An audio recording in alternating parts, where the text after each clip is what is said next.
Well, circle up the wagons, pilgrim. It's time to settle down by the old campfire, stir up a pot of beans, pour some coffee, light up a smoke, and listen to an old cowpoke tell you all a little tale. Today's sun-baked session is 2000's The Rowdy Girls, a yarn about as agreeable as a 6-day-old burro. It's about 3 little ladies coming together over some stolen greenbacks and about as many tired Western cliches as we can cram into the wagon. So let's head 'em up and move 'em out, city slickers, while I lasso up that sleaze docket for y'all. Well, shit!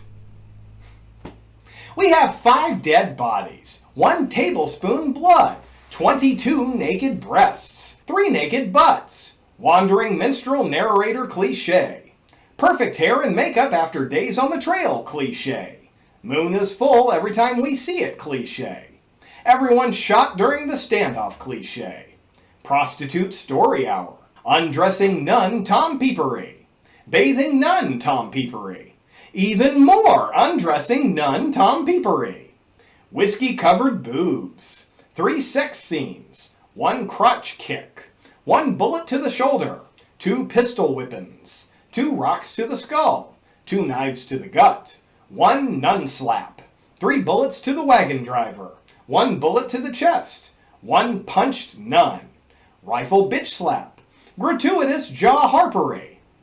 Please note that I believe that any amount of jaw harp is gratuitous. Gratuitous double crossery. 1 glistening, fully clothed river bath. 1 incredibly bouncy horsey ride. Wet undergarment contest. We're all the winner in that one, by the way. Pre-credit text epiloguery. Shannon Tweed in an obviously cold bathtub. And Shannon Tweed squatting in the river. What do you want to know? It's a Shannon Tweed movie. Tits, hot women, and pretend sex. But there's one thing that makes this one different. The costume department raided the western section of the studio's wardrobe instead of the slinky nightgown lingerie section. Okay, fine. Let's just pretend some of you don't know what a Shannon Tweed movie is all about, and let's actually review it. Our movie is primarily about Velvet McKenzie, a tired whore who's tired of whoring. Using her charms, she convinces a moron shit-kicker to rob a bank for her under the promise that the two will run away together. Once she's got the money, she ties him up for a little dusty cowpoke kinkery, and then attempts to run off with the cash. The idiot gets loose and she plugs him in the shoulder and knocks him out with the littlest gun in the West. We also have Mick, the naughty fuck toy to the appropriately named outlaw, Billy Poke. After some bullwhipping, she pours Billy a drink. An entire bottle of whiskey. Down her titties. And he slurps up about half a shot's worth from her feet.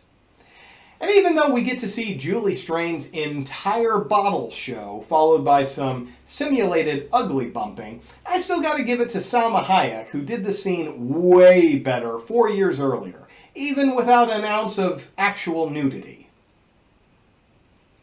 Then there's Sarah, who's supposed to get married, but just dreams of the big fun of San Francisco. That's her whole fucking character. Tell me about San Francisco again. We have a sheriff who gets killed, and his poonhound brother, Joe Pepper, picks up the badge and goes to make things right, which naturally means getting to nail Velvet after a couple of bathing scenes. Along the way, he actually makes friends with Billy over an evening at the card table, and it all ends with most of the cast riding off into the sunset after some pre-credit text epilogue bullshit. Again, it's a Shannon Tweed movie. The only depth is cleavage-based. The movie itself is just a bunch of Western cliches put in an order that gets us plenty of nudity and sex, but with a tone that can't quite pick a lane. It acts like it wants to be a Western comedy, lighthearted and never taking itself too seriously, but it never truly achieves more than just eye-roll-worthy gags. And the vast majority of the movie's conflict comes from Mick, who's too hot-headed for her own good. Eventually, Billy drops her to nail Sarah, who's all too happy to become the new bad girl in exchange for some wild fun times. And that's basically it. There are a couple of moments that look like the movie was trying to go for something, but then does nothing with. Like this one.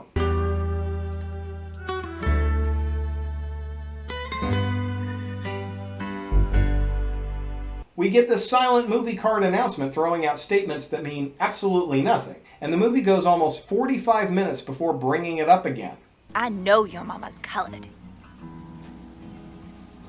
And? Like, is Princess going to run off and get the local clan members if she doesn't get her way? What impact does this have in any way, shape, or form to the story? It's really just a weird moment, and I can't quite figure out if there was a point to it at all. But here I am dissecting some late-night Skinamax instead of just ogling the tender flesh on display. If anything, I should be thrilled to see these movies in full color instead of having to squint to see through the scrambler like I used to when I was way too young to be watching movies like this. So turn out the lights, grab some tissues, and remember a time when we watched crap like this because we couldn't use the internet thanks to our siblings tying up the phone line.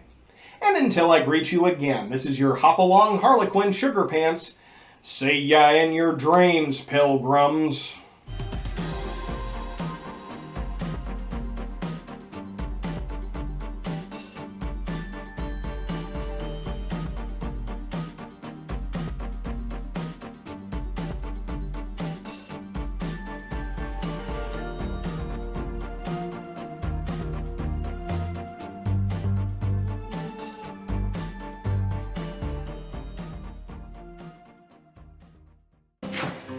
What'd you say your name was again?